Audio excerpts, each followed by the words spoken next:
When I was a kid, I had an irrational fear of our basement. Though, if I do say so myself, our basement was kind of scary for a kid. It was a pretty big basement. There was an L-shaped couch right in the middle of the basement that sat right in front of a wooden support column. In front of the couch was the big old box TV we had down there, which had all of our video game consoles plugged into. The layout of the basement was set up as a big circle that went around the couch basically.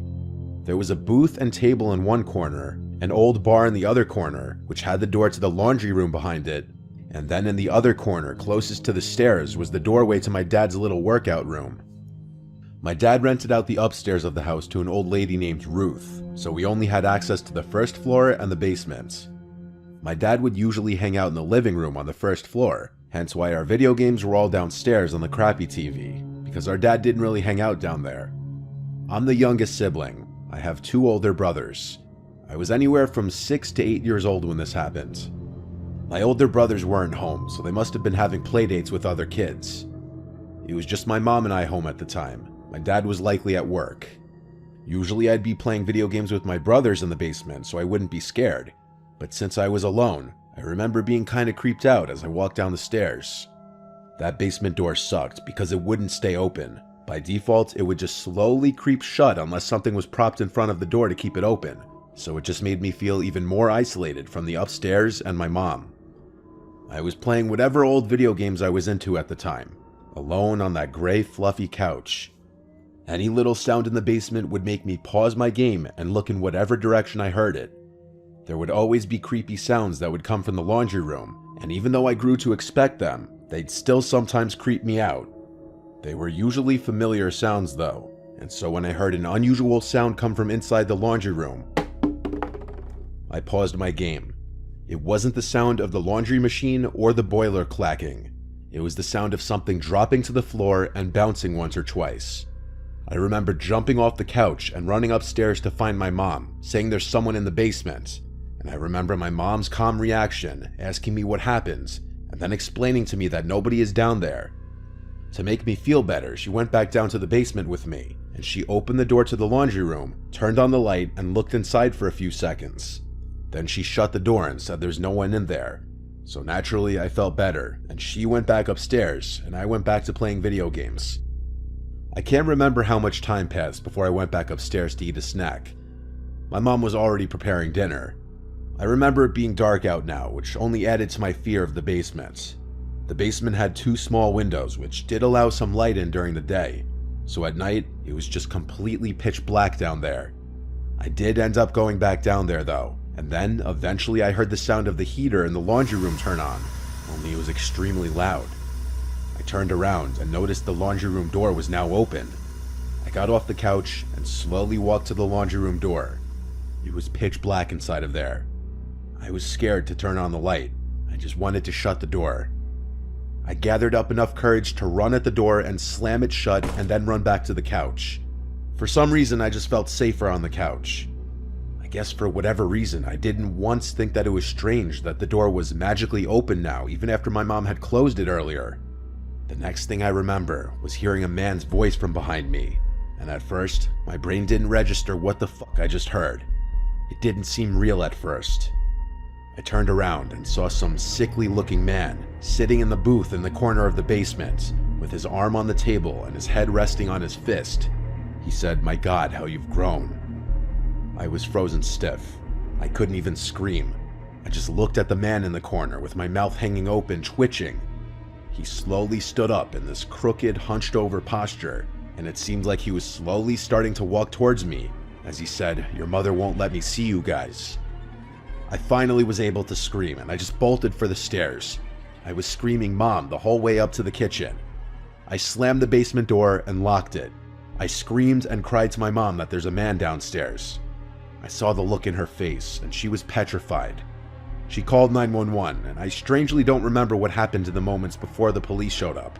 I just remember a bunch of police officers getting there and going down to the basement. I was with my mom and a police officer in a safe room while they found him. And the man they found was my uncle. My estranged uncle, my mom's brother, who was basically excommunicated from our family for being a child rapist. Our parents never wanted him anywhere near us, nor did my mom want any contact with him. He broke into the house and had been hiding in the basement for God knows how long. I didn't even know his face, as the last time I'd seen him I was a baby. I haven't seen him since then. He went back to prison for another 4 years for another sex crime. We don't know where he is now.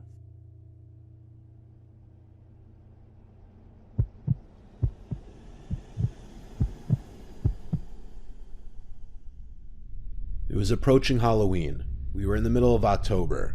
My cousin Andy's birthday is October 15th, so for his 12th birthday, we all went over to our Uncle John and Aunt Melissa's house as they were throwing him a family birthday party. We have a pretty big family, and so our family gatherings can often get hectic.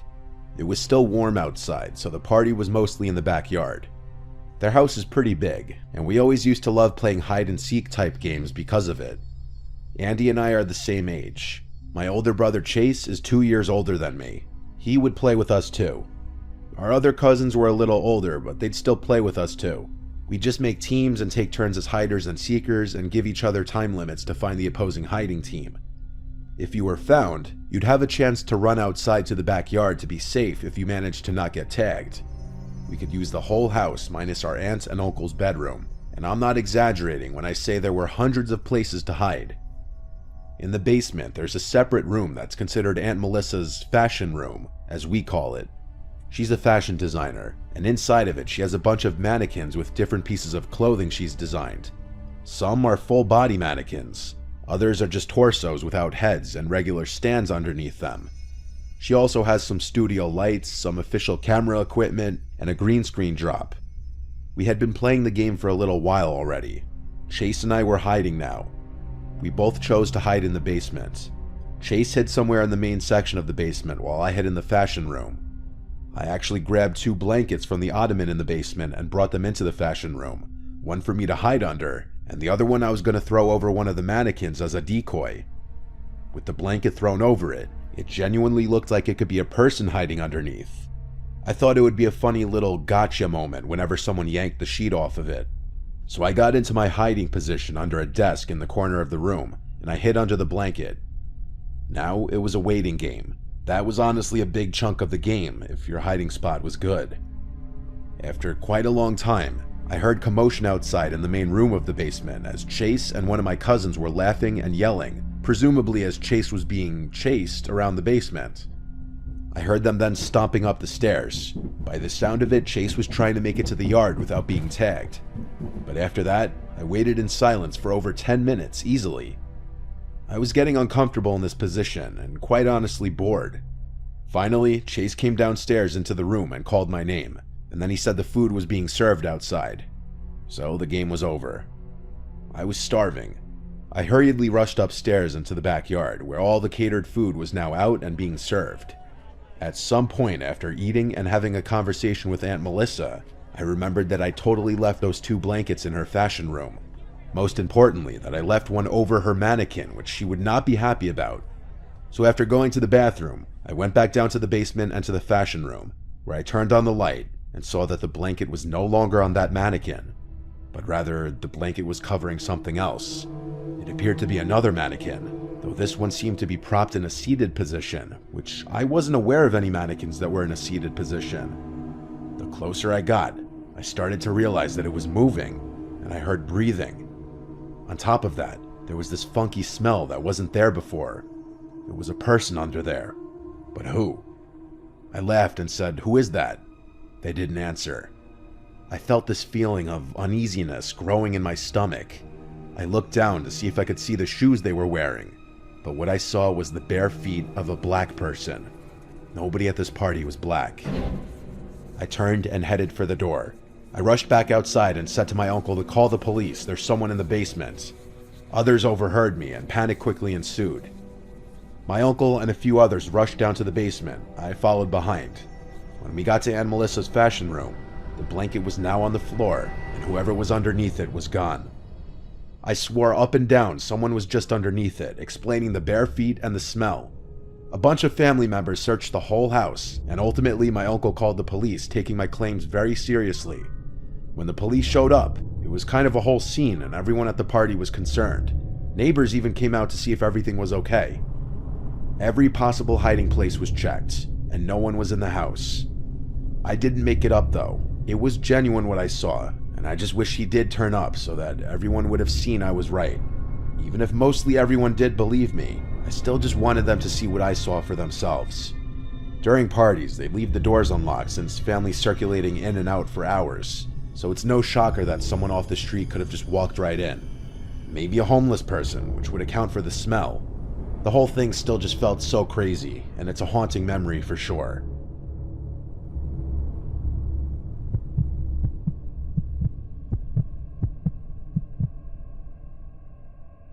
This story takes place when I was 9 years old. I'm now almost 25. I was at my great-grandfather's house in Idaho during Christmas break, visiting family and whatnot. This was also the first year my mom's boyfriend came with us because my parents had divorced the summer before. My grandpa used to live in a small Indian reservation town which has about 1,000 people. My grandpa's house was a small 2-story house that had a lot of field and forest. It was a beautiful house and property, and I miss it dearly. Anyway, about a day after we got there, my aunt, uncle, and cousins who lived in the same town as us came and surprised us by driving 10 hours to visit with us as well after telling us they weren't going to be able to because of work. It was fun because at the time my cousins and I were close. One night, my uncle, my step-aunt, and my cousin, who lived just next door to my grandpa, came over and visited with everybody. The grown-ups started talking grown-up talk. So me and my cousins, Sam who was 9, Evan who was 12, and Kennedy who was 10, decided to go downstairs to the basement and play our monster game. The way this game was played is where Sam and Evan were monsters and they hid down in the basement with the lights completely off, and then Kennedy and I would have to find them. They would make noises so we could kind of have easy access to find them, but not fully. Then if we got near them, they would make monster noises and chase Kennedy and I, and we had to go back to the top of the stairs, which was our safe zone.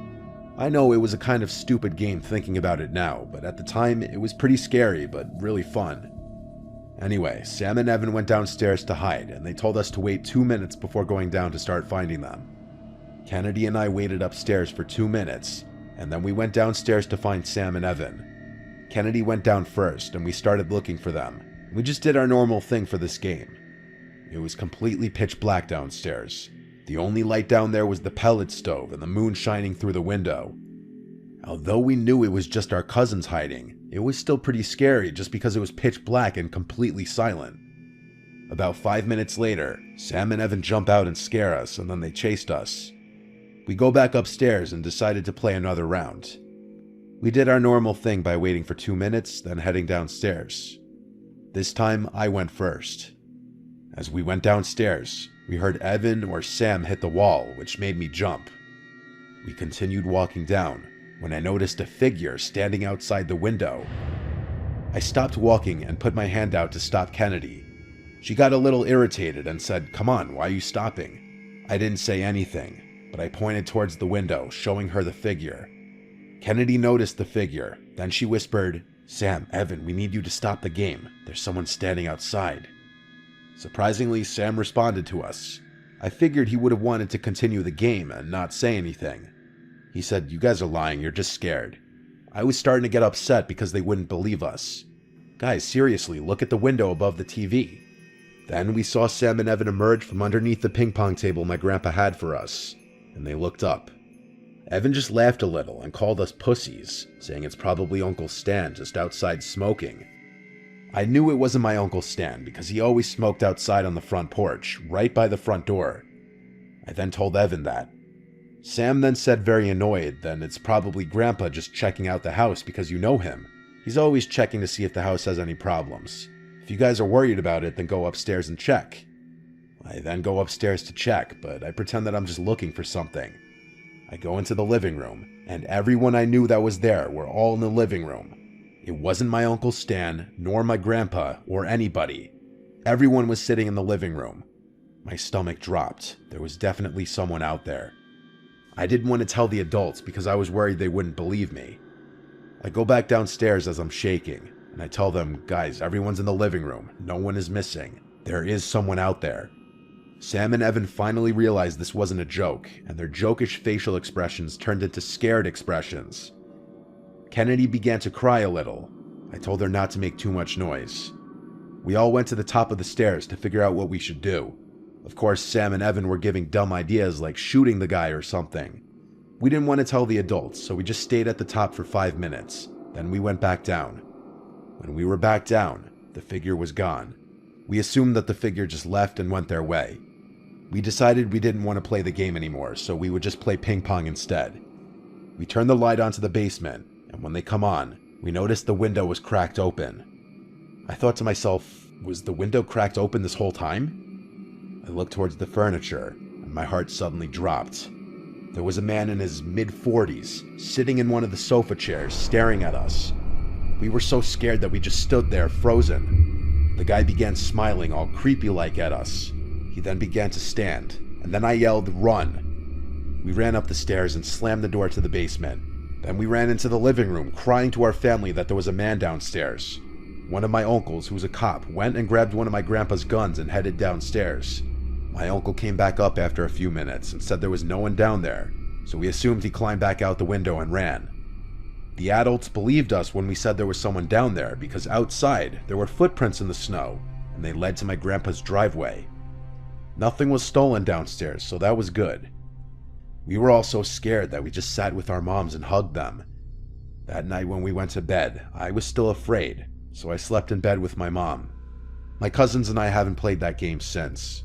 My grandpa was pretty upset because he thought his windows couldn't be opened from the outside, but he was glad that my cousins and I weren't harmed. My grandfather passed away October of 2017, and I miss that guy dearly. But ever since that incident, I have always been afraid of going into any basement by myself, even as I've gotten older. Although I haven't been back to my grandpa's in almost a year, I still am scared of that basement, or any basement to this day.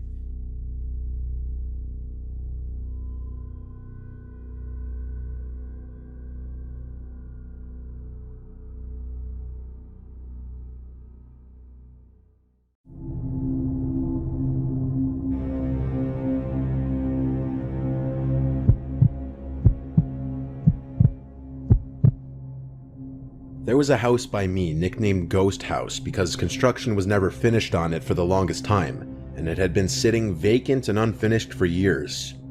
It was on an already kind of sketchy block with a lot of houses that appear to be either vacant or the owners of the houses just don't care about their properties because there's a lot of overgrown grass and weeds. My friends Jenny, Luca, Kylie, and I were bored just driving around town late one night. We got some fast food. Then Luca floated the idea of checking out the ghost house. Like, actually checking it out, going inside. The girls were on board, and so of course, so was I too then. We parked a few houses down. This street only had one street light. The rest of it was dark, and a lot of the houses didn't have any lights on. So it really was a dark and kinda creepy block. Like I said, the neighboring houses seemed abandoned too, even though they weren't due to cars being in some of the driveways. We were all sure to be extra quiet getting out of the car and walking over to the ghost house. Seeing this unfinished 2-story house in the dead of night gave off eerie vibes for sure. Next up, we had to figure out a way in. Of course, we tried the front door and it was locked. We then walked around the house trying every window until one of them slid right open. Jenny was the smallest, so she climbed in through the window and then went to unlock the back door for us. Only it was already unlocked, meaning anyone could have just walked right in. We entered the house that smelled like a mix of wood and some kind of rotten cat piss kind of smell. The first floor was a lot more finished than I was expecting, and it was pretty big with lots of rooms, but there was no furniture. We kind of all split up going different ways. I went up the stairs to the second floor, and up here was a bit more unfinished, with a lot of the wall framing exposed. I heard rustling around from downstairs, the sounds of my friends being a bit too loud, so I went shh really loud down the stairs. Upstairs was pretty empty, so I went back down to run into Jenny, who asked what's upstairs. I said it's a bit unfinished up there. She then proceeded to go upstairs and check it out anyway. I proceeded to look for the basement, and I found it beyond a brown door right under the stairs leading upstairs. As soon as I opened it, I got a whiff of that cat piss type smell I was talking about. I started walking down the steps, and as I got to the bottom, I could see the basement looked a little more decrepit than the rest of the house. The concrete floor was stained with some brownish, rusty-looking material. My first instinct was to think paint, but the color could also match blood. I looked around the mostly empty space and found in one corner a small wooden chair and a little table with a book on it. It was the Holy Bible. I heard footsteps coming down the steps. I said in a volume slightly above a whisper, "Yo, come check this out." When I heard no response, I turned around but didn't see anyone by the stairs. I said, "Who's there?" Then I noticed a girl sitting down, leaning on the wall. Only it took me a second to realize it wasn't Jenny or Kylie. It was some random woman with extremely long and messy hair looking right at me. Then I heard one of the girls upstairs screaming, followed by Luca calling my name saying, "Let's get out of here." The only words I could muster up were "holy shit," and I ran out of the basement and up the stairs. I saw my friends running out through the back door. I had no idea what they had seen, but I was right behind them. We ran back out front towards the car and didn't stop until we were in. I asked them as we started to drive away what they saw, because I saw some deranged-looking woman come down to the basement. Everyone was talking over each other, but one of the girls finally managed to explain that they saw two men standing in one of the empty rooms on the first floor. They saw some dark objects on the floor in that room, but they couldn't find out what they were in those brief seconds before running away. They didn't get a look at their faces, but they were men based on their statures. I don't know what the hell was going on in that house, and if we ran into some satanic cult, or if we just ran into some homeless people. You couldn't pay me to ever go back to that house again. I don't live in that town or state anymore, so I don't know what became of that house. But based on the most recent Google Maps picture from 2019, it still wasn't ever finished.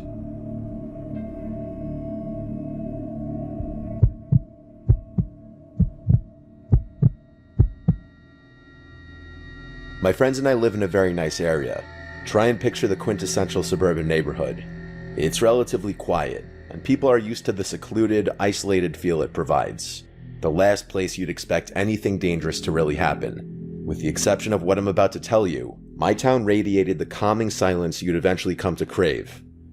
This happened a few summers ago, and as much as I try to resist it, I will never be able to erase the memory from my mind. Anyway, my friend Chaz and I had always been those kids to try to cause trouble wherever we could. Looking back, I struggle to justify our behavior. I guess it was our teenage manifestation of a rebellious spirit or some shit like that. We lived on the same street and hung out after school every single day. Because our neighborhood consisted of nothing but very large houses and towering trees, we didn't usually have much to do on weekdays, unless we wanted to journey a few towns over. So we ended up making our own fun most of the time. In our neighborhood, there was a well-known mansion at the top of a hill that had been abandoned for as long as people could remember. It wasn't really special. Every kid who lived in my town had been inside. The rooms were essentially stripped of anything of value, and finding a wall that wasn't coated with multiple layers of spray paint was almost impossible. It was especially creepy because it stood at the edge of a massive cemetery. For Chaz and I, this cemetery mansion was a kind of default, a plan B if we will. If we had nothing else to do, we'd throw some graffiti up inside or just smoke and chill on the roof. This was one of those nights. It was like 3 a.m. on a Wednesday, and Chaz and I had just been flaked on by a couple girls that we made plans with. The two of us were kind of upset, so we figured chucking rocks at the cemetery mansion would be a decent way to release some energy. Had we been sober, we might have been more cautious about doing something so stupid. But it was late, it was summer, and we didn't care. I convinced Chaz not to drive. We were more than a little drunk. And after about a 20-minute walk, we crested the hill and were met with a familiar yet eerie sight. Vines twisting and hanging down the muddied bricks, most of the windows shattered, menacing points at the tip of the roof. Definitely a sinister feel, especially at such an ungodly hour of the night. Without warning, Chaz picked up a stone and chucked it towards the house. It sailed gracefully before smashing through one of the fourth-floor windows. It was difficult to confirm in the low light of the moon and surrounding streetlights, but the deafening sound of the shattering glass confirmed it. Gleefully, I picked up a rock and did the same, puncturing one of the second-floor windows. Before the mansion's fourth floor, there was a single small window, probably an attic, that stood lonely as the highest room in the house. Chaz challenged me to hit it. I missed a good 10 throws before giving up with an aggravated sigh. Chaz grinned, picked up a rock, and said, "Watch this." He took a long look at the tiny target and launched it. I watched in awe as the rock flew through the air, shattering the attic window with a satisfying crash. I was shocked. The two of us stood there for a second, admiring what just happened. Chaz was about to pick up another rock when I, still looking at the shattered window, saw a dark object fly out of the emptiness and sail down towards us. I literally jumped, confused as to what I just saw. Chaz and I looked down at the rock that had just landed on the gravel in front of us, the exact same rock Chaz had just thrown. It was easily recognizable, as it had a sort of Z imprint on one of the faces. The two of us stood there in silence, obviously a little shaken up. It was really late for other kids to be doing the same thing we were, but that was the only explanation we could come up with. We agreed that it must have been a group of teenagers trying to mess with us, an idea that actually excited us. The devious grins on our faces told the story. We were going to try and get the jump on them before they could scare us. The two of us quietly made our way to the front door, ducking under a thick vine that hung from the towering pillars above.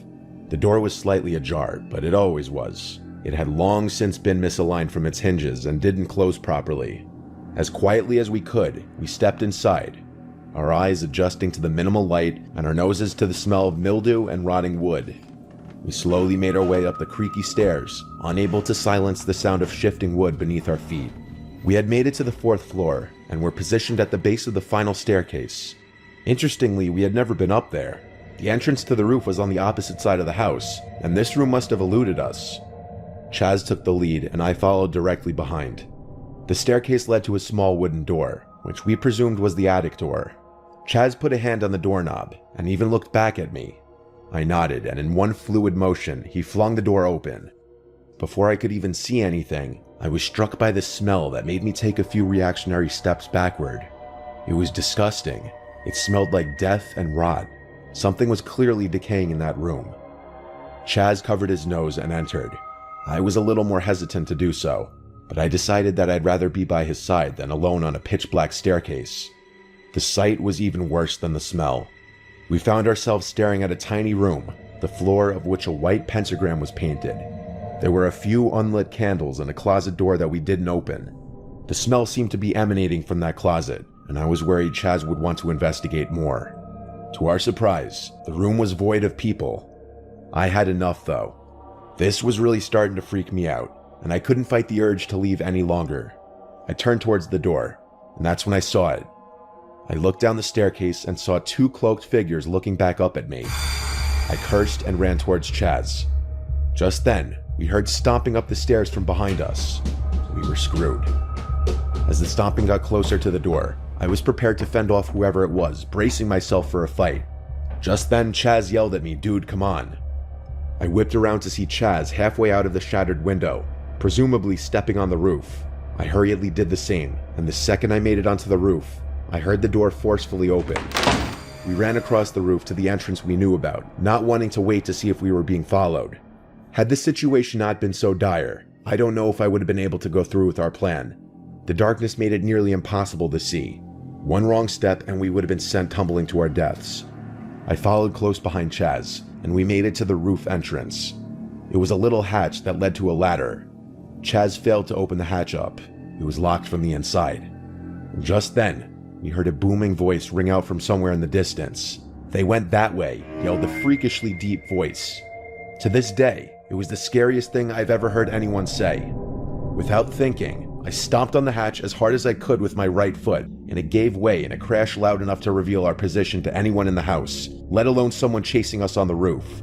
The force of the impact caused me to fall into the hole, and had it not been for my hands reflexively grabbing the ladder, I wouldn't have been seriously hurt. Chaz screamed at me to go, so I climbed down as fast as I could, trying to ignore the pain in my leg. The two of us sprinted down the other staircase and burst out the back door, jumping the fence and running into the cemetery. Chaz seemed to be fine. He was literally laughing. I, on the other hand, was so scared I could barely think. I never thought squatting behind a gravestone in a cemetery could be so comforting. Chaz and I maintained a watchful eye on the mansion, half expecting someone to be following us. We waited, and just when we thought the coast was clear, we saw a group of 4 or 5 cloaked figures circling the property, frantically searching under bushes and trees. The two of us crept closer into the cemetery until we were sure there was no chance we could be spotted in the darkness. We hopped the backside fence and haven't been back to that house since. I can only assume that we stumbled upon some kind of cult meeting or ritual. Why they decided to do it in an abandoned house is something I still ask myself.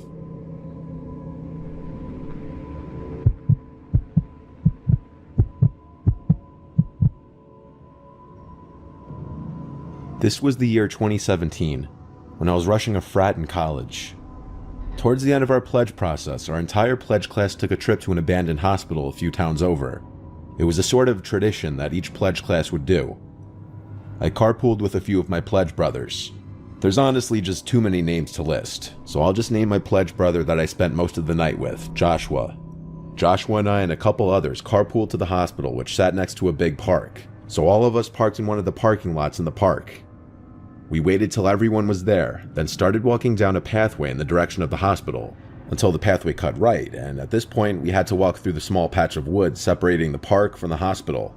I honestly wore the wrong shoes for this. I was complaining about wearing my white Air Force Ones. After making our way through the woods, we got to the property of the hospital, surrounded by trees and a parking lot on all sides. Seeing such a tall building, once full of people and lights, standing completely dark in the night, was really creepy. It was my first time ever exploring this building.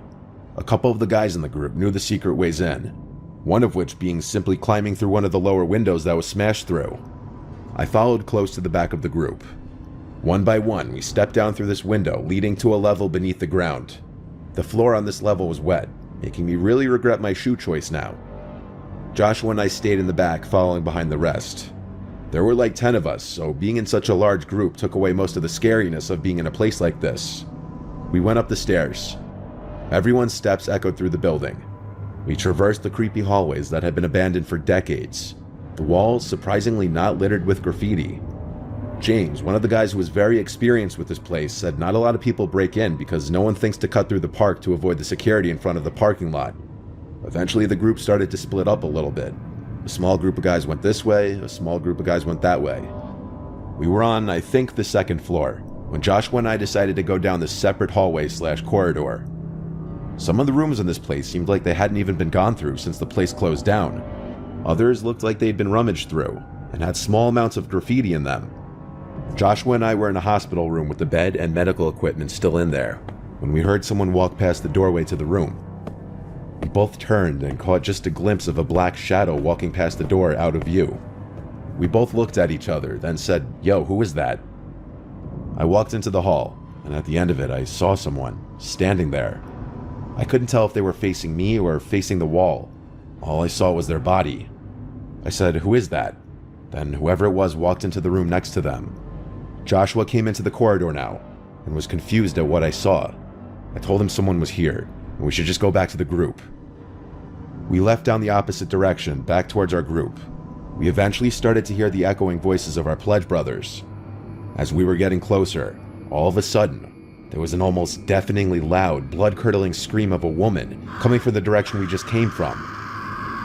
If I had to describe the screams, it sounded like a woman being brutally stabbed to death.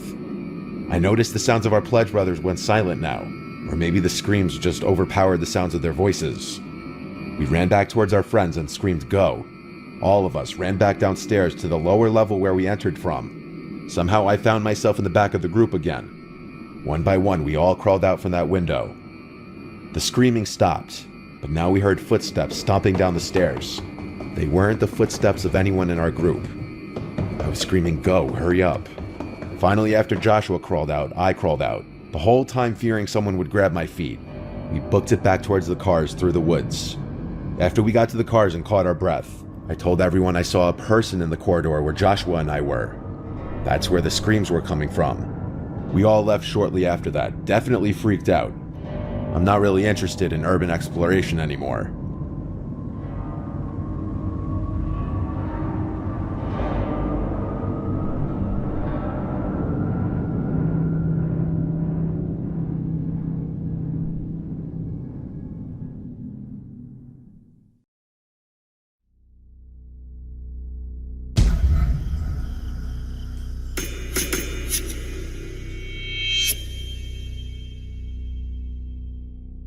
I rent out my South Carolina house on Airbnb whenever I'm not using it.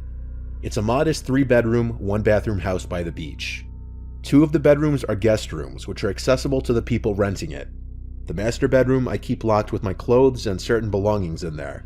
That room is for me, and I have to keep my stuff somewhere instead of lugging it back and forth every time I go down there. I have a regular lock and then a deadbolt lock on there. so no one's ever getting in there unless they chop the door down or break through the window. But also, it's not like I keep anything super expensive in there, mainly just clothing. This was early last spring. It was still chilly up in Massachusetts where I live most of the year. I wanted to take a drive down to my South Carolina house for the week. For the most part, I work remotely, so luckily I'm able to do this when I want to. Ordinarily, I'd have my usual cleaning lady come and clean the house after each guest leaves. The cost of her service is baked into the price of the rental on Airbnb. But since I was going down right after the current renter would leave, I just pocketed the cleaning lady money and planned on going down to clean it myself. The last renter was a guy named Ramon. Through our messages, he told me he was renting with his fiancée and asked for good restaurants to eat at in the area. He seemed trustworthy. I always prefer to rent to couples or smaller groups of women as opposed to groups of young men, because they're usually the ones to come and get shit-faced and potentially damage the place. I started my drive very early in the morning. It was about a 16-hour drive, stopping only for a quick bite and to use the bathroom. By the time I got to the house, it was about 10 o'clock at night. I went to unlock and open the front door first, before going back to my car to grab my bags and go inside. I was shot from driving. I didn't even bother checking the place out or anything for a mess. I just went straight to my bedroom door to unlock it. I collapsed into the bed without brushing my teeth or anything. For those that haven't done it, a 16-hour straight drive will absolutely kill you. I crawled under the covers, and I was out like a baby in a matter of minutes. You'd think I'd have slept through the night, but no, I woke up in a black room. The clock next to my bed read 11:30 p.m. I had only been asleep for a little more than an hour. Something woke me up. I grabbed my phone to check for any texts out of habit. Then I turned on the bedside lamp. I looked around the room, then got up and went out to the living room. I took this moment to start analyzing the place. I didn't notice a single thing moved. Not a pillow, not a can of beer, nothing.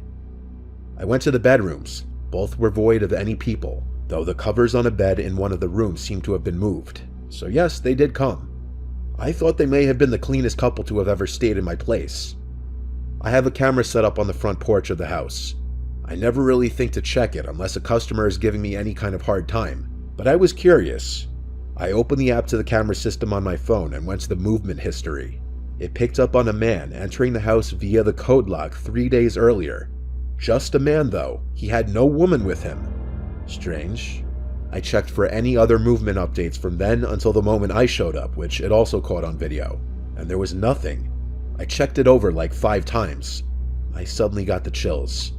I went to the Airbnb app to message Ramon and ask if he checked out okay, even though it was late at night. I went to check the bedroom where I presumed he slept in. I started checking under the bed and in the closets. I was yanking the closet doors open as if I were ripping off a band-aid. Each time, I was greeted with an empty closet.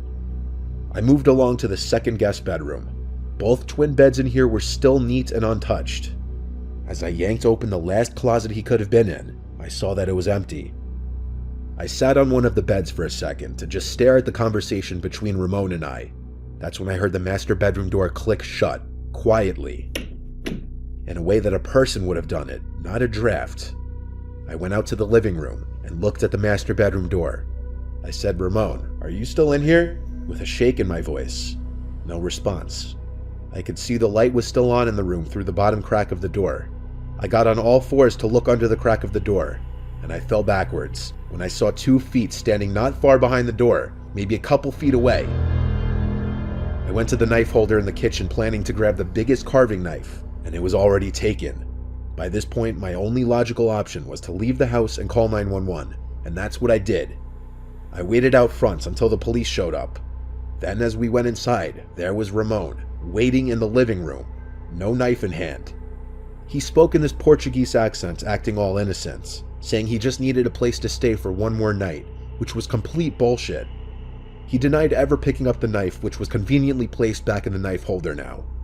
After 30 minutes of 2 police officers outside talking to Ramon and 2 inside talking to me, they actually let him go and told me I should contact Airbnb and try to work it out with them.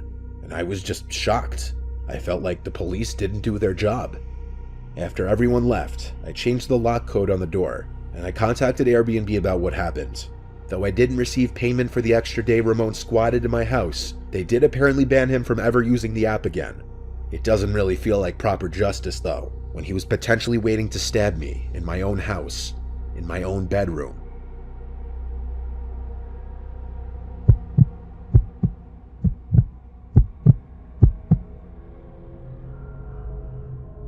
I'm 26 years old, still living with my parents. I'm not content with my job, and I'm in a relationship that I'm not too sure about. To say I've been stressed would be a monumental understatement. My mom and I were not getting along one week, and everyone was just bothering me. I wanted to escape for a weekend. I looked into little one-bedroom Airbnbs up in the mountains, and found one for cheap. It was in Troutdale, Virginia, a couple hours away from us. And based on the pictures, it was this nice, private, and peaceful-looking little place surrounded by woods. It was the fall too, so the foliage was going to be beautiful. I told my parents I was going there for the weekend. My mom seemed overly happy about me leaving for the weekend. My girlfriend was more so just confused, finding it weird and suspicious that I was going away to some random cabin in the woods alone for a weekend. When Friday came, I packed a backpack full of clothes, toiletries, and my laptop, and I headed out for the road. It was around a 2.5-hour drive door to door. The area of Troutville was very quiet and scenic. It was a perfect escape from suburbia back home. I needed a nice weekend just to spend to myself. I was driving up a gravel road when my GPS told me I arrived. I saw an opening in the trees next to the road. The instructions the owner of the Airbnb gave me were to cut through this opening onto the grass and up the little hill. I did exactly this, and there I saw the cute little house sitting at the top of the hill. The second I stepped out of the car, I inhaled the fresh rural air, instantly feeling happy I did this. The owner told me where to find the key to the front door. I let myself in and checked the place out. It was a nice cozy living room, small kitchen, bathroom, and one loft bedroom that you had to climb a ladder-like stairway to get up into, and there was a circular window over the bed. Lots of light got into the house, which was nice. I went out to walk some of the trails the owner told me about a 5-minute drive away. On the drive back to the house afterwards, I noticed these two guys walking down the gravel road, and as my car was passing, they literally stopped in their tracks to turn and look at me as I passed. I waved and smiled, thinking they were friendly locals, but they didn't wave back. It was completely off-putting. They looked at me as if my driving down the road was a crime. I didn't look back. I turned into the entrance of the property and back up the hill. I started reading one of the books I brought with me in the living room with the fireplace going. It was incredibly cozy. The sun was on its way down, and after reading a chapter of my book, I realized I was getting hungry. I went outside to my car, about to drive to the nearest Walmart, when I noticed two men kind of running into the woods down the hill by the entrance of the property, probably in response to seeing me come outside. I wondered if it was those two guys from the road earlier. It was incredibly strange. I suddenly decided to take my laptop and backpack with me in the car while I was gone just to be safe. On the drive into town, I messaged the owner letting him know about this. He replied saying it's nothing to be alarmed about. There's a lot of teens in the area that walk around. So I dismissed it.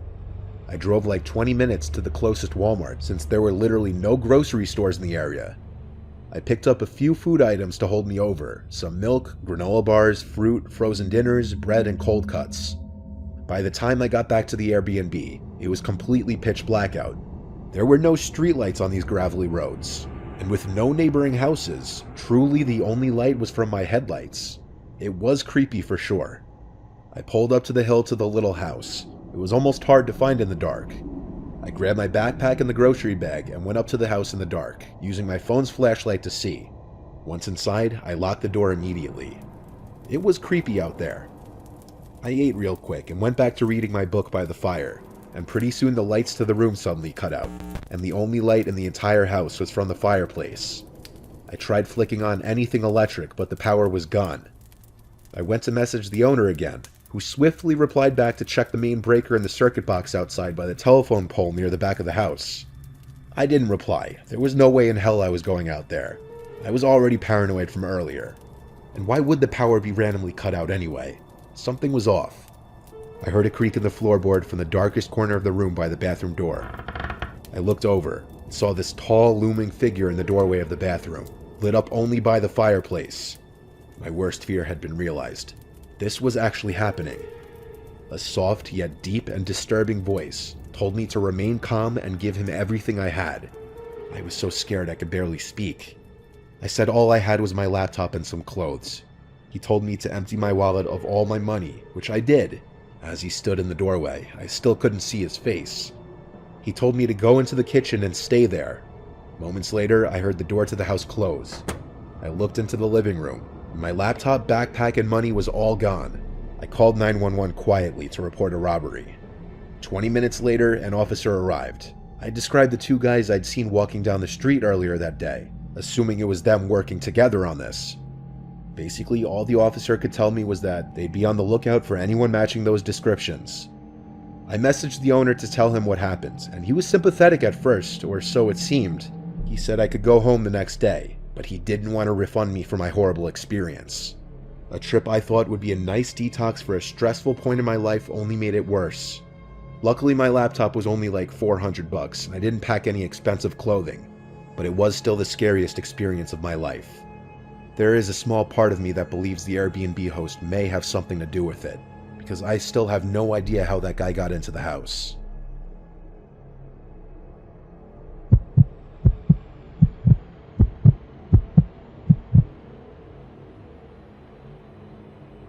So a few years back, after some friends and I graduated high school, we celebrated in the White Mountains National Forest Reserve. We only lived 2 or so hours away, so it wasn't much of a hike. We all packed inside my friend Alexis's car. Also with us was my friend Rob, his girlfriend Stephanie, and our friend Kelly. Alexis's car was a Hyundai Accent, so a very small vehicle. We didn't pack much. We were headed to this Airbnb in Carroll, New Hampshire at the height of the summer. It was a gorgeous drive. Once we got to the house, it was just as depicted in the photos, only the pictures didn't include the shambling-looking shed next to the house. It seemed like it had seen better years. I probably could have knocked it down myself. Alexis joked around that maybe some old, crazy guy lived in there, and that's why the place was so cheap. But we all laughed it off and unpacked our things. I'll be honest, I was really into Alexis, and I think she was into me, on account that she said we should share a bed. More so because the third bedroom had 2 doors leading to the outside and had a perfect view of that old shed. So she didn't want to sleep there, and she wouldn't let me. We both put our things in the living room and made the pull-out couch our bed. Not much happened the first night. A little later, we all sat in the hot tub in the garage/rec room. Alexis sat next to me, and we faced the woods, while Rob and his girlfriend were opposite of us. Rob's girlfriend couldn't step completely into the water on account of the stitches she just got. Stephanie and I were always good friends, and carried on with stories and joked about high school, sipping on our potentially illegally acquired booze. Kelly, on the other hand, was changing and not with us. Rob kicked my leg from under the water and winked, seeing how close Alexis was getting to me, but that wasn't too much of a deal. We tried to plan out our next day, and talked about hiking to Mount Washington and the Flume Gorge. After a good soak, I eased into bed with Alexis and we watched Rick and Morty for a while, until the clock struck 2 a.m. and we sat outside. The stargazing here was supposed to be amazing, and a bit later, Kelly tagged along with us. What happened next was hard to explain. In front of the house was this huge deck that we were sitting on. It was pitch black and no cars were around. More or less, we were in the middle of nowhere. No one really understands true silence, until you're away from cars or planes for that matter. The sky was brightly lit, purple, blue, full of stars. Kelly hushed me one time. Just a few feet away from the porch, she heard some crunching, as if something was approaching the deck. There was definitely something walking out there. I waved it off as a raccoon or fox, until the steps sounded heavy, and I looked at Alexis. The fear began to set in as I noticed her gaze was looking towards the old shed where the footsteps had began. Quickly, I ushered the girls into the cabin and locked all the doors. I tried to explain to them that it's still possibly an animal, especially if animals had taken over that old shed. Easily, both of them calmed down. Kelly walked back into her room, and I again laid down beside Alexis. The next morning, I woke up to Rob and his girlfriend cooking breakfast in the kitchen, which was just across the room from Alexis and I. We had a big day planned out, and we did quite a lot of hiking, with most of us forgetting what had transpired last night, other than Alexis.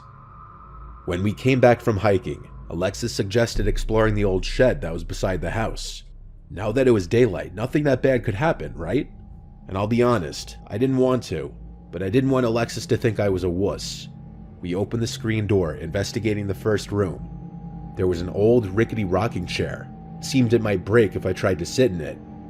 The next door had one of those brass doorknobs, but it was rusted and dented. I looked at Alexis before grabbing the door, and she groaned as she opened the door.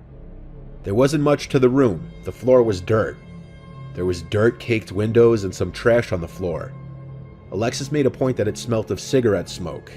It may have been the designated smoking spot in the Airbnb. We both shrugged it off and joined the others out back. Rob was starting a fire. Some typical conversation was going on. Rob poked fun at Alexis and I. The sun set and I turned off the floodlight out back to make the ambiance of our fire nicer.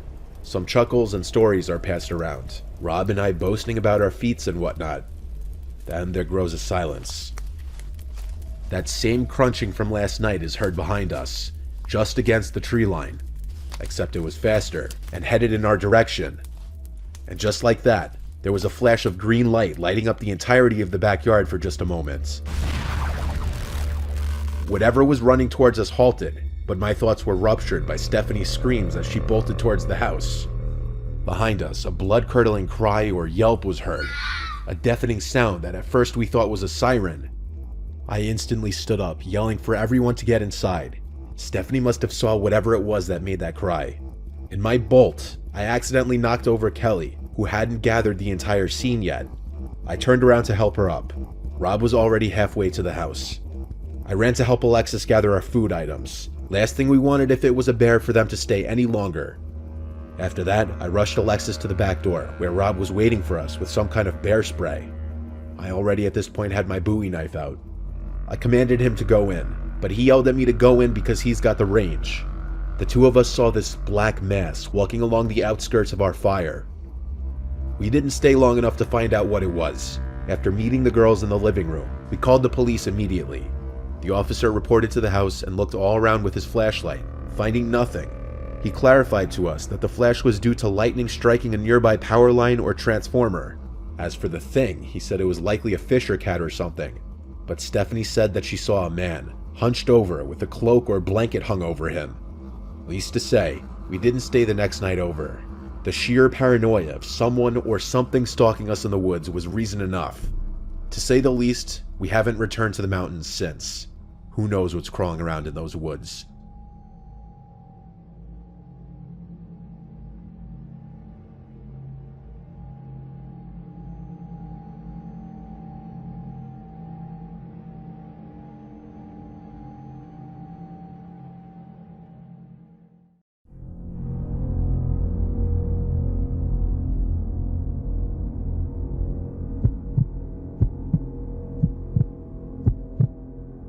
In November of 2021, I was traveling from Philly to Las Vegas to compete in a jiu-jitsu tournament.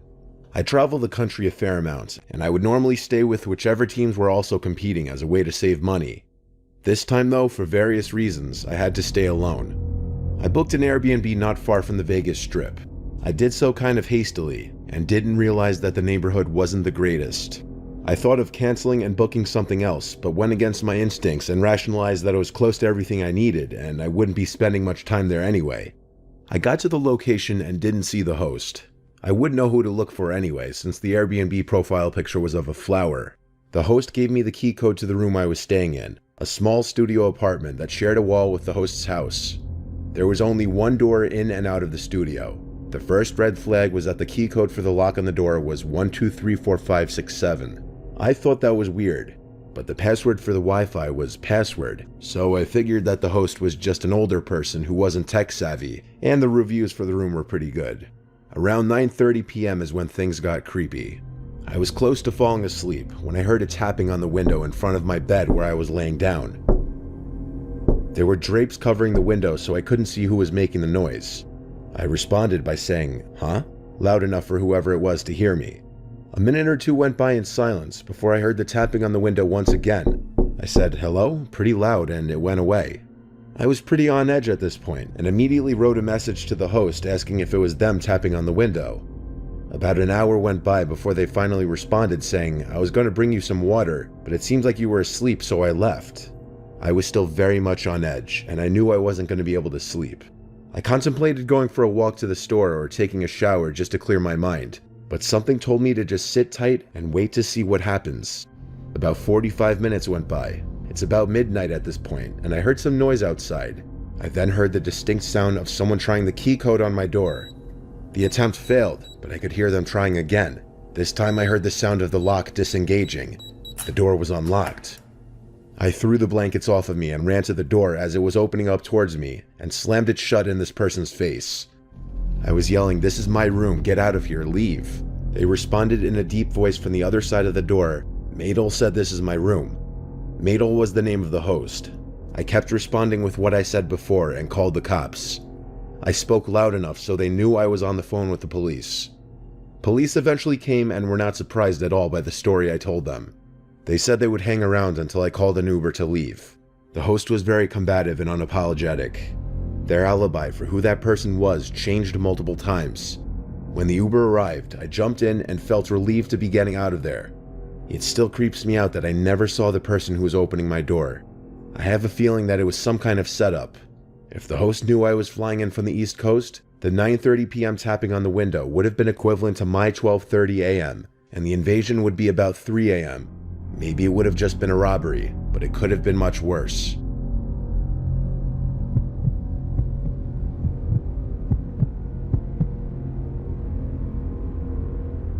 My boyfriend Sean and I went on a trip to Vermont in the summer of 2016. I booked us a stay in an Airbnb that was listed as off-grid cabin.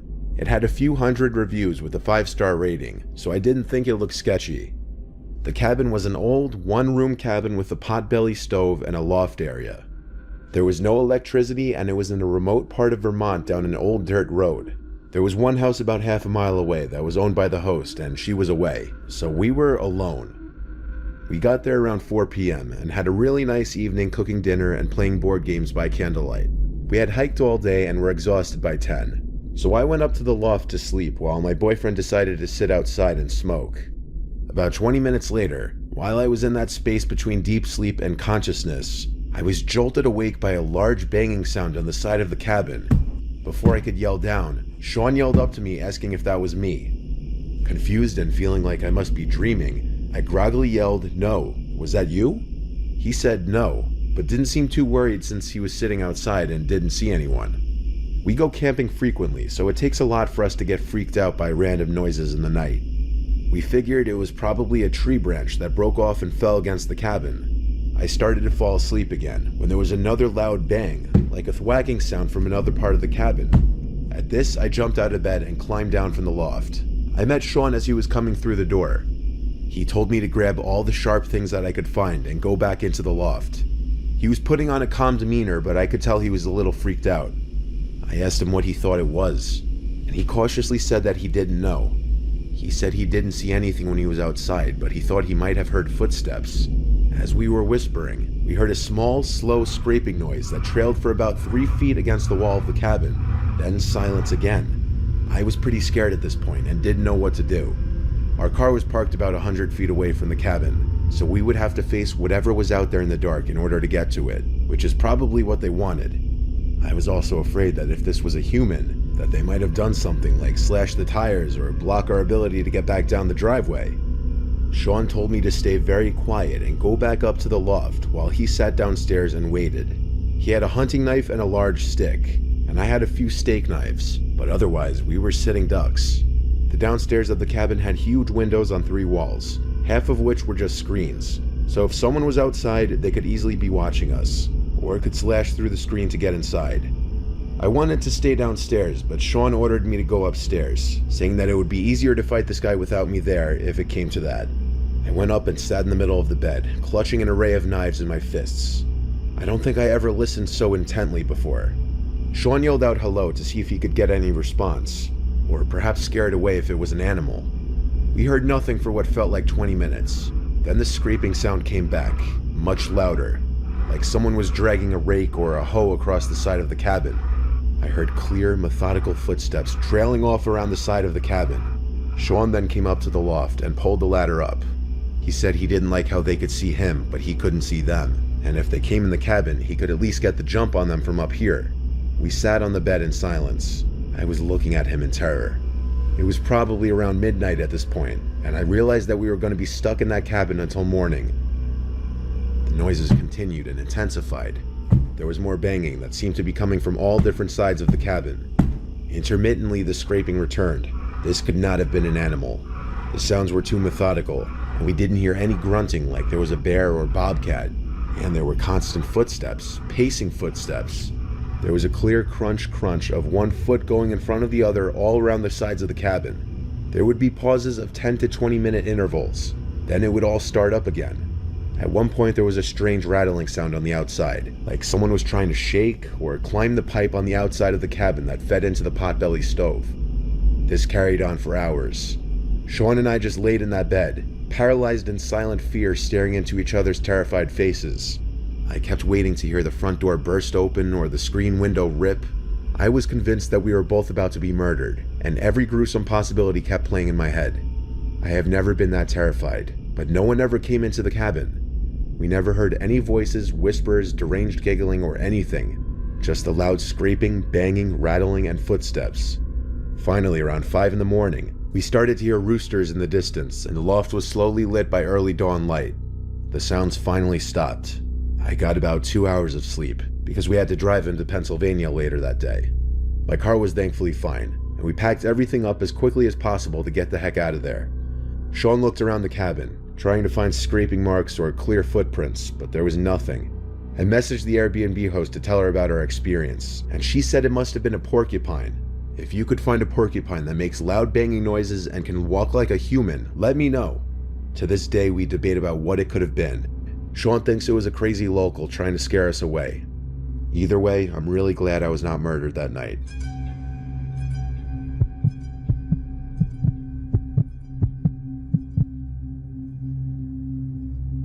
I once booked an Airbnb by myself in an area in Arizona that I had a job interview. Since it was so far from home, I made a short trip out of it.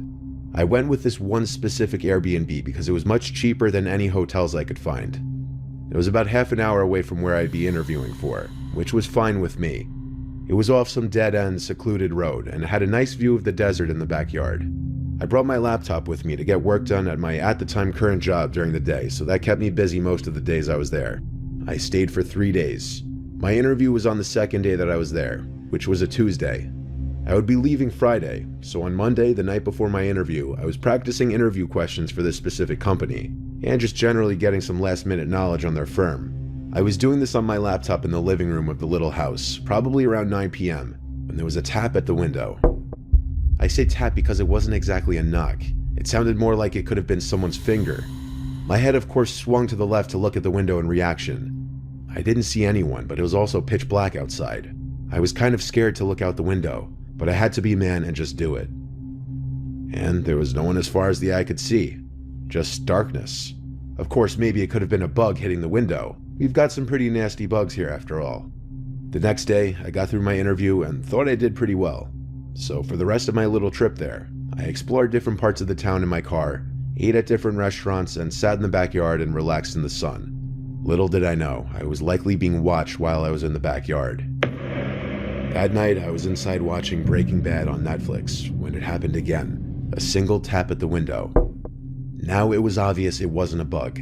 I was even more disturbed now, but once again rushed to the window. Even though I saw no one, that didn't mean someone wasn't out there. I checked the windows by the front door, then opened the door and looked outside for a second. Since there was no one there, I went back inside and then went to the back door.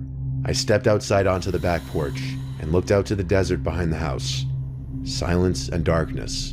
And then I heard a click. A sound someone made, like clicking their tongue at the roof of their mouth.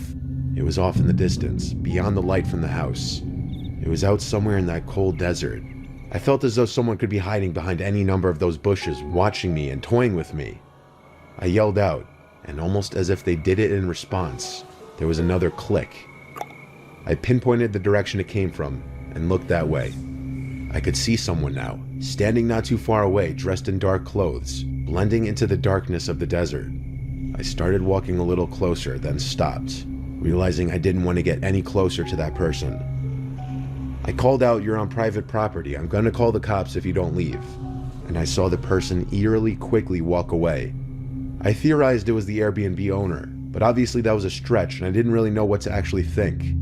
The night following, I was in my bed on my laptop watching Breaking Bad again before going to bed. I think I watched 2 episodes, so I was doing this for about an hour and a half.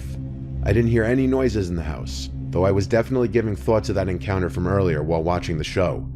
When I finally turned off the light in the room and tried to fall asleep, within 10 seconds, there was a click sound again, muffled from the inside of the closet. I looked at the closet door, which was open just a crack. Then, a pretty natural response, I sprang off the bed, still in my PJs, and ran to the car. I sat in the driveway with the car running, and I called 911. I stared at the house as I spoke to the dispatcher, waiting to see if someone would come out, because all of my stuff was still in there. A police car arrived, and upon entering the house, we did a quick investigation of the house together. It was very small with not many places to hide. Conclusively, I still packed my stuff and left that place that night for a nearby hotel. I contacted both Airbnb and the host, and I was only able to get a partial refund for my stay. I still think it may have been the host of the Airbnb. I mean, who else would have access to the house? There were no signs of forced entry, which leads me to believe whoever it was may have had a key. But maybe I'm wrong. Maybe it was a stranger who snuck in at an opportune time.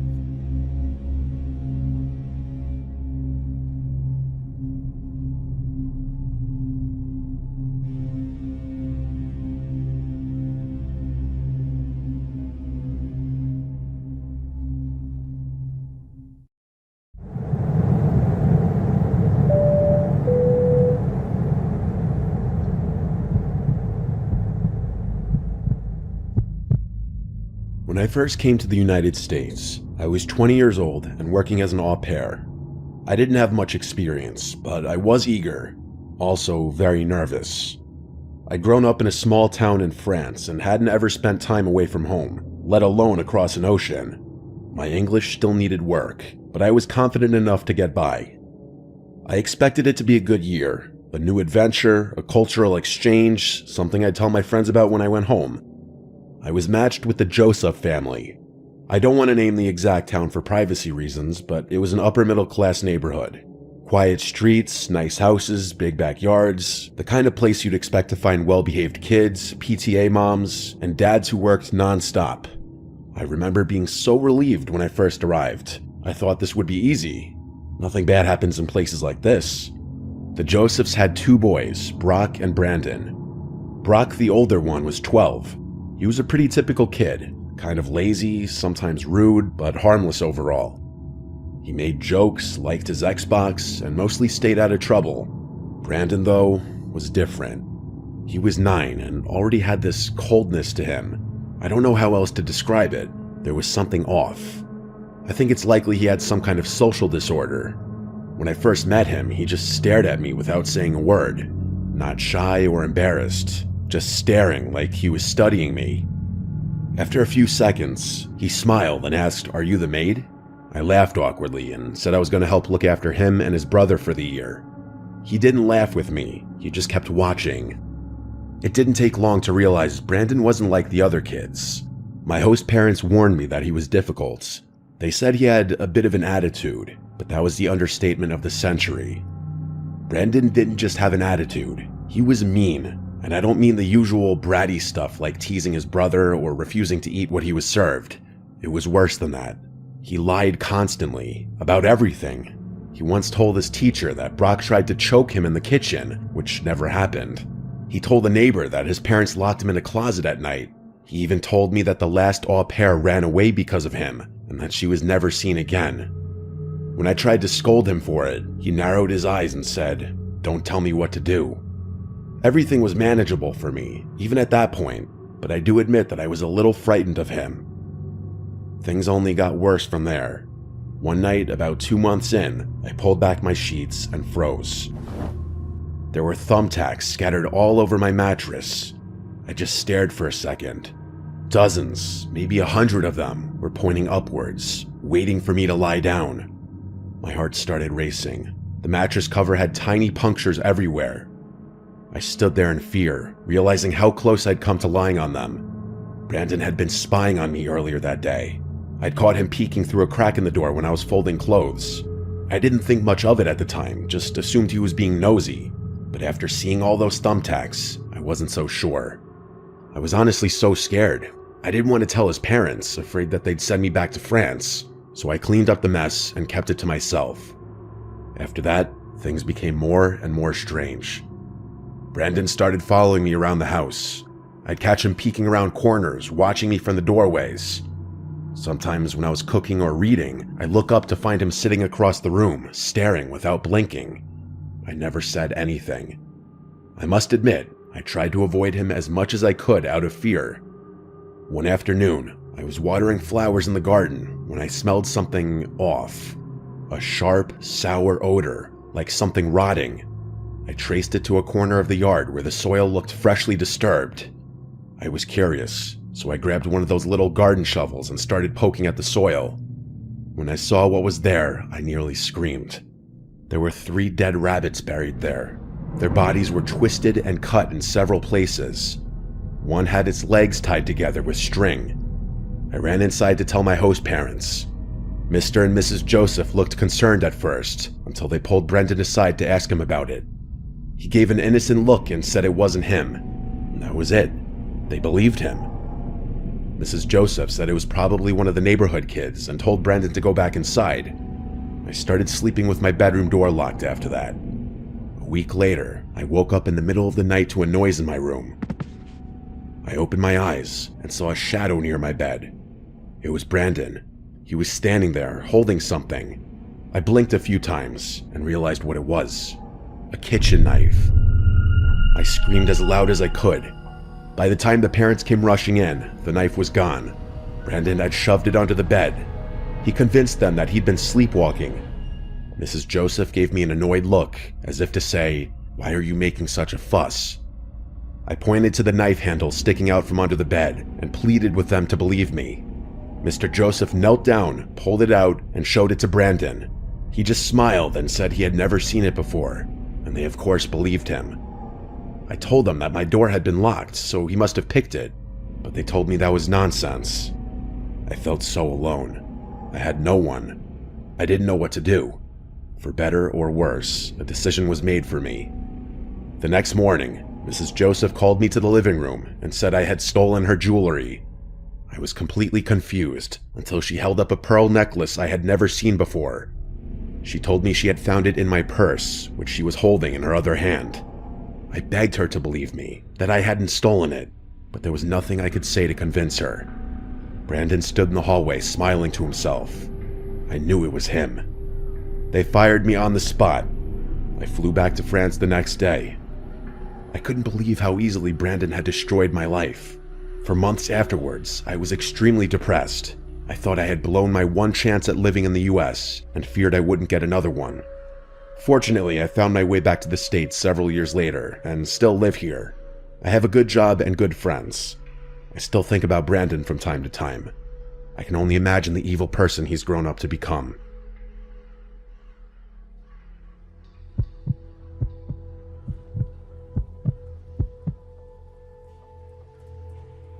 For most people, traveling alone is terrifying, and understandably so. For some reason, it's never bothered me all that much. I've always been quite independent and outgoing, so befriending new people comes naturally to me. It's probably one of the reasons I decided to become an au pair. Also, I've always wanted to become a child psychologist. In my opinion, one of the world's problems could be solved if children had better parenting and proper guidance. Beyond that, I've always wanted to experience America, so working as an au pair was something I seriously considered. I'm originally from Germany, from a tiny village outside Cologne. Most Americans have never heard of it, so when people ask where I'm from, I usually just say Germany. It's easier that way. Before you say anything, I believe that my English is rather good, or so I'm told. It's gotten considerably better since living in the US, and people are often impressed by it. My father is originally from the UK, and did everything in his power to ensure that my English was as good as my German, if not better. I'm not sure if they have them here in the US, but I had an electronic dictionary growing up that doubled as a translator. I remember messing around with it a ton as a kid, plugging in words and translating them with my dad. I also read like crazy when I was younger, which I think definitely helped me. Anyway, my host family lives in a wealthy suburb in Northern California. Their house is unbelievable. You might think living here would be lonely, but the agency does a great job of connecting nearby au pairs, so I immediately clicked with a few girls in the surrounding neighborhoods. My best friend here is an American girl named Jennifer. She's great. She's like me, but a little louder and a little taller. We've been inseparable since we met. We're both here for the same reasons, working, exploring, and trying to make the most of our time abroad.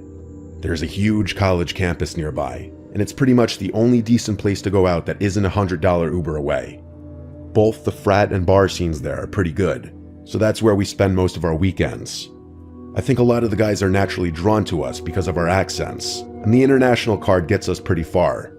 It's supposedly difficult to get into frat parties without being in a sorority here, but we don't have much of an issue. The bars here are a lot more fun though. Our favorite spot is this bar called Tap.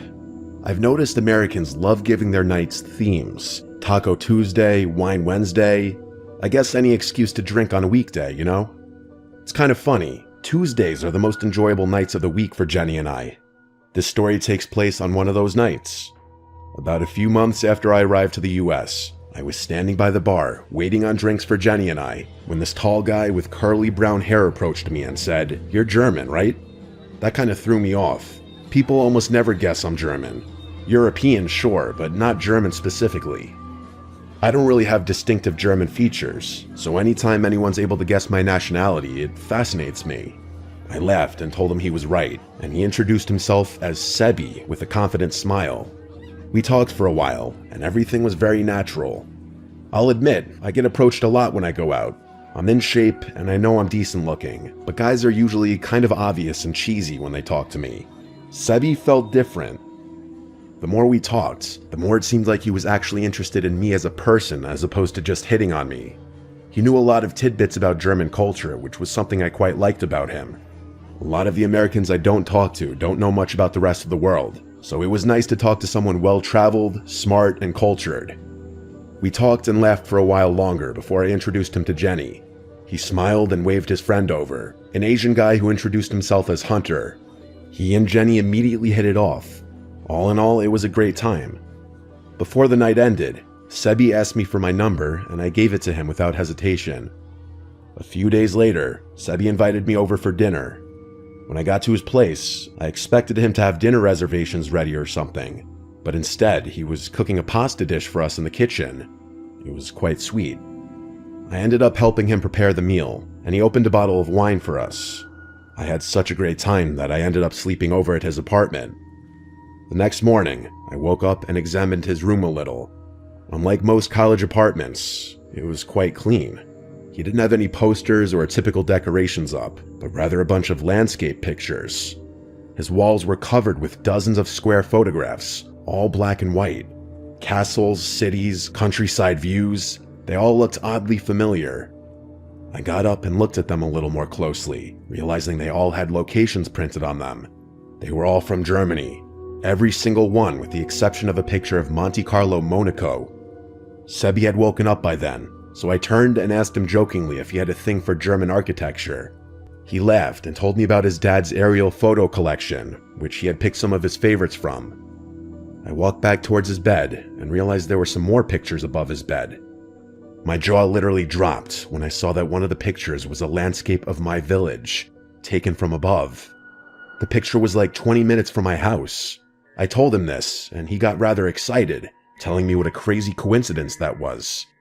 I was amazed. The odds of that were so slim. He then asked me a bunch of questions about my hometown, which I was happy to answer. Over the next few weeks, Sebi and I spent a lot of time together.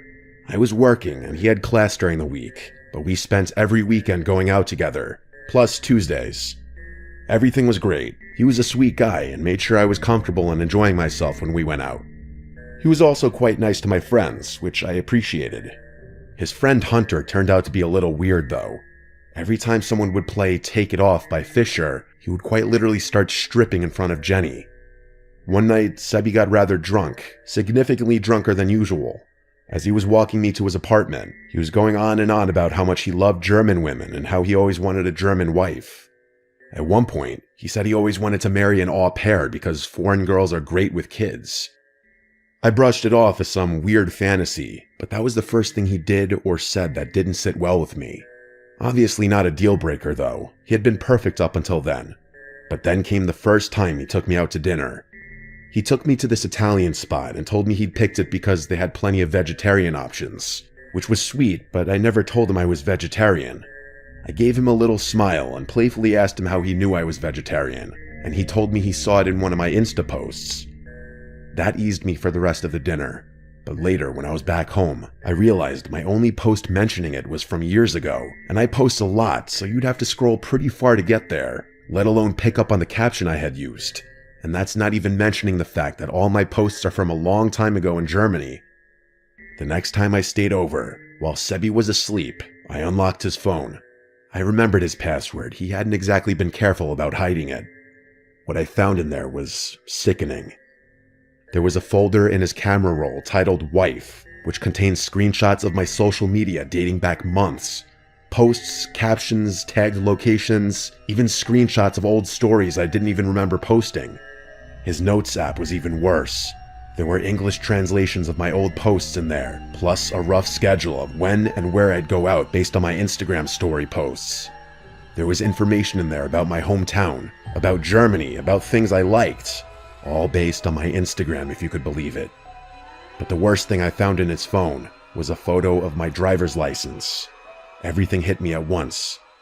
The second night I had gone out in America, I had lost my wallet at a frat party which had my ID in it. That's how he found my Instagram. That's how he knew everything. Where I was from, what I liked, my birthday. None of it was chance. He had planned all of it. There was a long graphic message that went into disgusting detail about what he wanted to do to me, which I don't want to talk about. I didn't know who the guy in those messages was. I couldn't stand to look at everything anymore. So I grabbed my stuff and slipped out of his apartment without making a sound. Regrettably, I didn't take any photos for evidence. The whole drive back to my host family's house, my hands were shaking. Germans take privacy seriously. I felt sick. My au pair profile was private, but my ID? He had my full name, and with that, I knew he could have found anything. I didn't sleep that night. I prayed that he hadn't been able to figure out my host family's address. The next morning, my phone exploded with messages. They were all from Sebi, asking me where I went, why I left, if I went through his phone. I sent him one final message, telling him that if he ever tried to contact me again, I'd call the police. Then I blocked him on everything. For the next few days, I lived in perpetual fear, worrying that he'd show up at any moment. I privated my Instagram, locked everything down, and created a close friends story for when I went out, just in case he tried to find me again. Thankfully, he hasn't shown up yet, and it's been about 3 months since I last heard from him. Still though, I can't help but feeling this pit in my stomach that he knows my host family's address, and that he's planning something. I hope I never see him again, but I'll update if something else happens. Update. I hoped I wouldn't have to do this, but the past few weeks, I noticed the same silver car driving up and down my host family's street, sometimes just sitting across the street from their house. He's also tried to reach out to me through fake phone numbers and Instagram accounts, all within the same time frame. The messages always just ask me to talk, but I haven't responded to any of them. All of this gives me reason to believe he knows where I'm living, and that I'm potentially in danger. I'm building a case to present to the police, but I've heard that they don't take this kind of thing very seriously. Luckily, my au pair commitment ends soon, so I'll be back in Germany soon enough.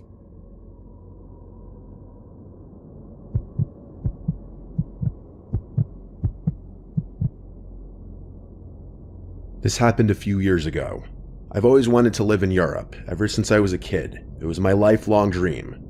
More than anything though, I wanted to work with kids. I've always had a way with them, and I knew ever since I was little that I wouldn't be fully content with my life if my job didn't involve caring for or teaching kids in some capacity. So when I found out I could become an au pair in France, where I could use my French from high school and be part of a family, it felt like everything was falling into place. The decision wasn't easy. I'm from Canada, and the move was a big one, but France had favorable visa options for Canadians, and it was the perfect chance to improve my French, Canada's second language. Plus, I had a few friends in Paris, so I wouldn't be entirely alone there. Money, though, was a problem. I didn't have family support. I won't get into why, that's personal, but let's just say I was on my own. I couldn't afford one of those expensive agencies, so I used a free au pair website instead. Not ideal, but it was all I could manage. That's how I connected with Leah. Leah's ad was warm and straightforward. She needed help with her 2 kids while her husband traveled for work. She seemed wonderful, very polite and very friendly. On our video calls, she was quick to call me Cherie and ma belle, which felt different from home, but in a charming, motherly way.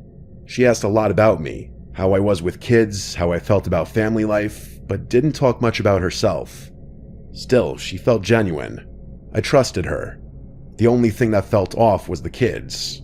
I asked to meet them on our calls more than once. Leah always had a reason why they couldn't join. One was napping, the other was at school, or they were on a playdate with a friend. She promised I'd meet them the second I arrived. It felt a little strange, but I figured I'd see them soon enough. Leah sent me a formal agreement. Everything looked proper, and we agreed on my start date. I booked my flight, packed my life into a suitcase, and said goodbye to Canada. When I landed at Charles de Gaulle, Leah wasn't there. That surprised me. From everything I had heard, most host families meet their au pairs at the airport. But then my phone buzzed. It was a message from Leah, telling me that she was stuck in traffic and instructing me to go to the side drop-off area where she'd have me picked up. I remember using Google Translate on her message because it sounded like she was going to have someone else pick me up, and I wanted to double-check. I was right, and that made me confused and a little unsettled. Despite that, I followed her instructions. A few minutes later, a car drove up and a woman approached, late 40s maybe, with short blonde hair and a bright smile. She looked nothing like Leah. She introduced herself as Leah's cousin and said, "You must be Leah's au pair. She sent me to get you." I hesitated. Something felt off immediately. I asked her if I could talk to Leah and unlocked my phone. She told me that Leah was probably still driving and assured me that she'd be waiting for me at home. I called Leah anyway, and it went straight to voicemail. It didn't even ring. The woman kept telling me that I'd be fine with a huge smile on her face. I was confused, but also exhausted from the flight. And what was I supposed to do? Stand there in the airport forever? So I did what she said and got in the car. The woman kept the conversation going non-stop as we drove. She asked about my flight, my life in Canada, and if I was excited to start my new job. But when I tried to steer the conversation back to Leah or the children, she brushed it off, just said that I'd love them and that I'd see them soon. I started to feel worse and worse about the whole situation. She was too polished, too eager to keep me talking without actually answering anything. The scenery outside began to change. I had the address in Google Maps, and the route we were taking didn't match. We were heading away from the suburbs and into what looked like an industrial-type area. I started panicking. I felt like I was in the process of being abducted.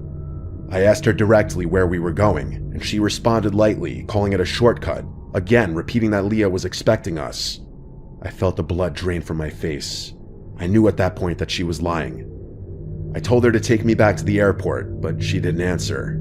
I told her I'd call the police if she didn't take me back to the airport, and she told me to relax. But I wasn't letting up. No matter what I said, she just kept repeating herself about Leah and insisted that I was overreacting. The next time the car slowed down, I kicked the door open and jumped out onto the street. The woman didn't drive off. Instead, she kind of just looked at me like I was the one who was acting crazy. I called my mom, who told me to get away from the car, get somewhere safe, and call for help. As I was talking to my mom, I looked through the windshield and noticed the woman now on her phone, speaking rapidly in a language I didn't recognize. It wasn't French, and it definitely wasn't English. I couldn't shake the gut feeling that she was talking to Leah. There wasn't another car in sight, but under no circumstance was I getting back in that vehicle. Eventually, the driver's side door opened, and the woman took a step towards me. I screamed that I was on the phone with the police, and that actually got her to stop. Without saying another word, she went back to the car, threw my suitcase onto the road, and then sped off. I got the license plate as she drove away, but I was on the verge of tears with my mom still on the phone. I ended up hitchhiking to one of my friends' houses. I honestly don't know what I would have done without that option. My friend's family helped me report everything to the police, and eventually even agreed to help me with the fare back to Canada, which I was beyond grateful for. Eventually, they updated me on what the police informed them. Apparently, there was no registered au pair family by Leah's name. The number Leah used was prepaid and untraceable. All the photos of the children were taken from the internet. Everyone I talk to about this tells me the same thing. I was moments away from being trafficked. The worst part about that whole thing was that I wasted all that money on those plane tickets and traumatized myself permanently. Looking back, I know how lucky I am. I was moments away from something terrible, something I can barely let myself imagine. The whole situation was calculated from start to finish, and if I hadn't trusted my gut, I might not be here to tell the story. It took some time, but I eventually made my way back to France, this time through a verified agency. I'm hoping to eventually fulfill residency requirements and become a permanent citizen here.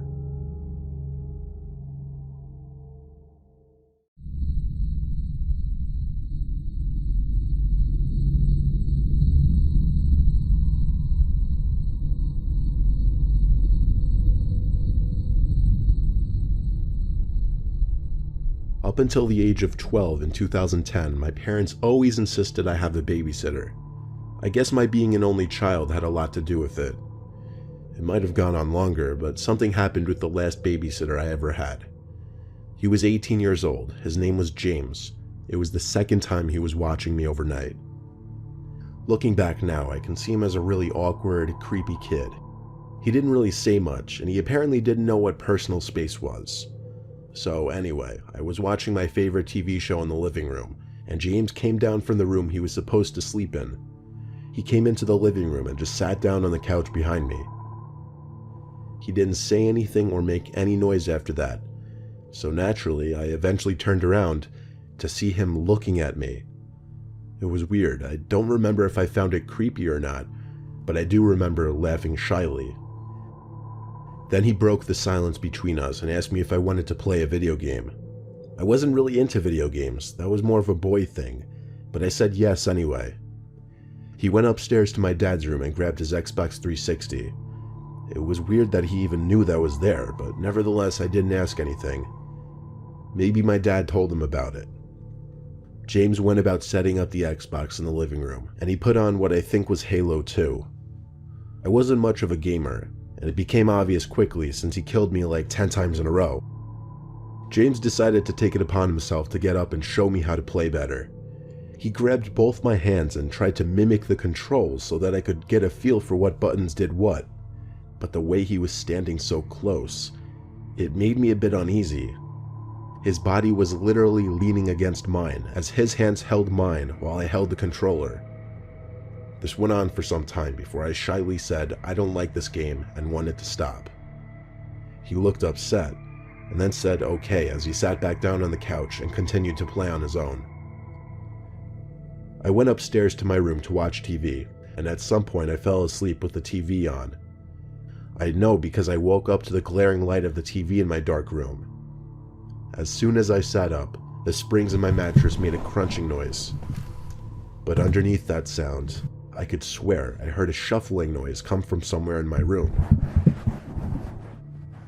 I wanted to call for James because I was scared, but I didn't want to make too much noise. All I did was look around my room as I sat up in my bed, afraid I was going to find someone. Then my eyes stopped on the closet door, which was half open. I squinted my eyes to see better, but when a white screen came up on the TV, it gave off enough light to reveal James standing in my closet. I let out a noticeable gasp, and I guess he noticed.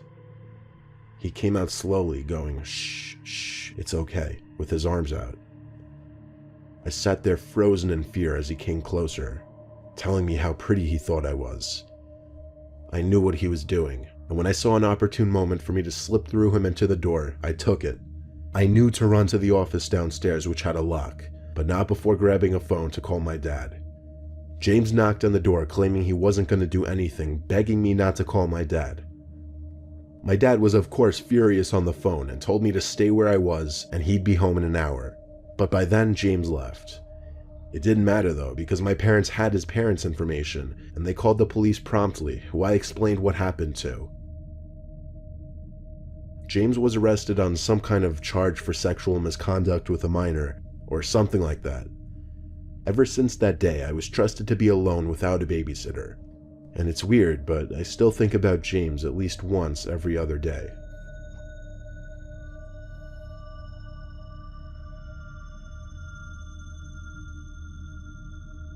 I said goodbye to my mom as I hung up the phone and walked up the stairs to Tyler's house, the kid who I'd be babysitting. I greeted his mom at the door, who was in a hurry. She told me everything over the phone so that she'd be able to leave as soon as I got there. She hurried into the cab out front and headed off to the airport. Tyler was 5 years old and had autism, so I knew watching him was going to be a bit of a challenge. At first, I had to get myself accustomed to Tyler's behavior and ways of interacting, but I got used to it and learned to accommodate him. I would hear him talking to himself a lot in different rooms. Usually I'd assume he was playing, but sometimes it seemed like he was literally just talking to himself. I'd be watching Tyler for the whole weekend. On the first night, I woke up to Tyler's laughing outside of the room I was sleeping in. I was confused when I saw the bedroom door open, because I knew I had closed it.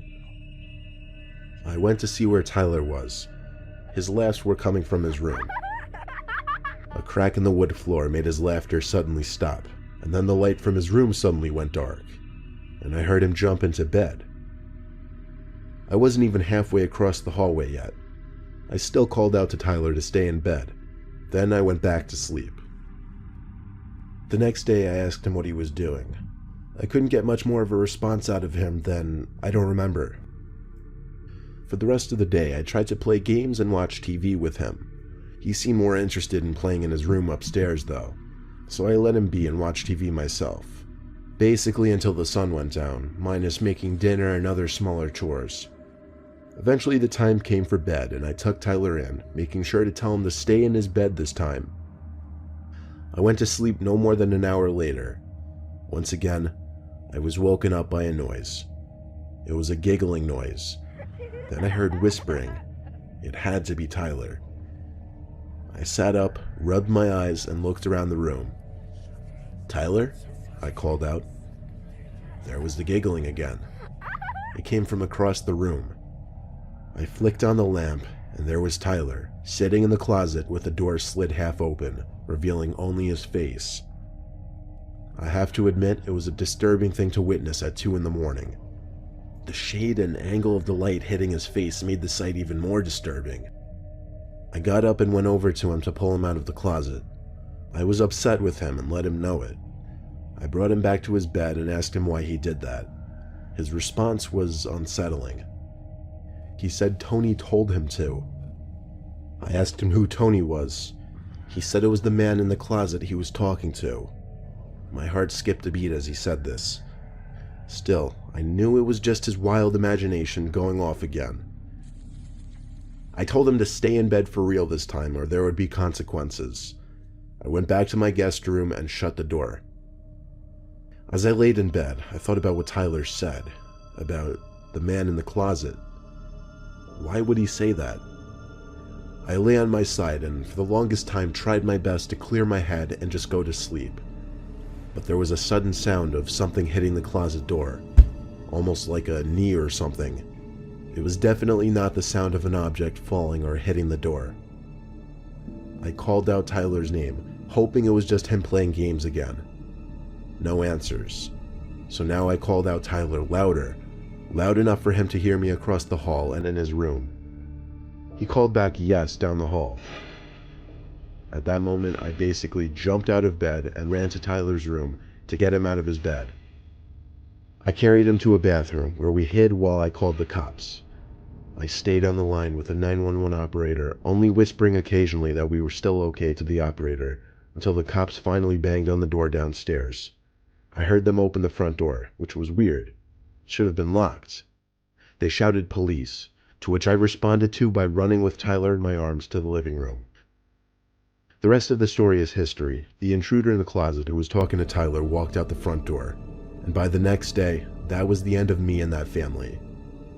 I don't know whatever happened after that, but I hope that whoever was in that closet never returned to that house.